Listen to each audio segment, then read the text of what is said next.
Hello, thanks so much for joining me today on the Leukopak Lady. On the last episode, I discussed life cycle donor management, and I teased that there are risks associated with over-reliance on repeat donors. Today I want to take that one step further because these risks are not just biological, they're financial.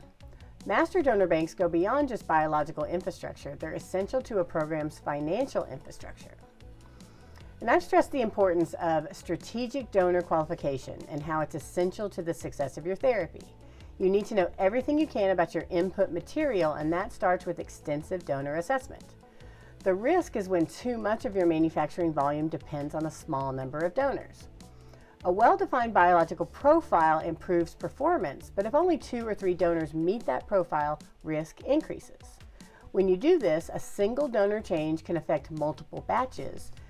Performance drift can cascade through your clinical trial supply, and a donor withdrawal or sudden unavailability can delay manufacturing. And this is called concentration risk, and every mature industry manages this. Cell therapies must do the same. Master donor banks reduce randomness and unpredictability, but without governance, they can concentrate exposure.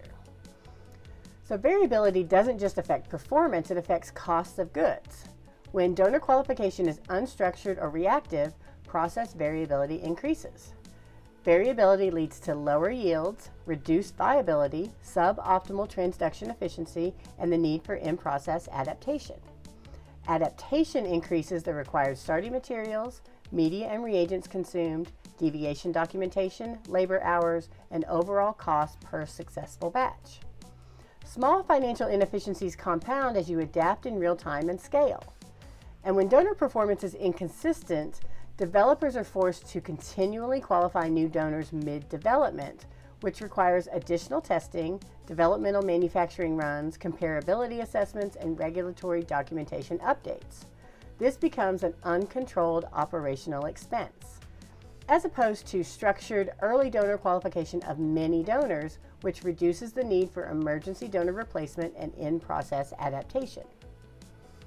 A 5 to 10% inefficiency in early development may seem manageable, but at commercial scale, that inefficiency multiplies across dozens or hundreds of batches, inflates the cost of goods, erodes margins, and impacts pricing flexibility.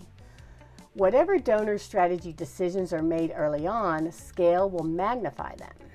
So think of early structured donor qualification as a controlled investment, while unstructured reactive donor qualification becomes a recurring cost.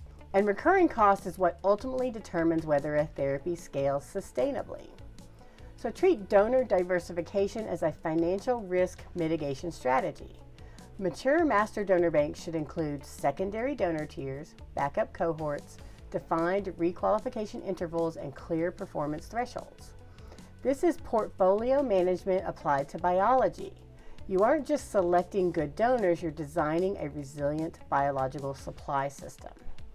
And this biological supply system is part of the essential engineering principles needed to successfully scale your programs. Defined input controls, feedback loops between sourcing and manufacturing, and designed redundancy.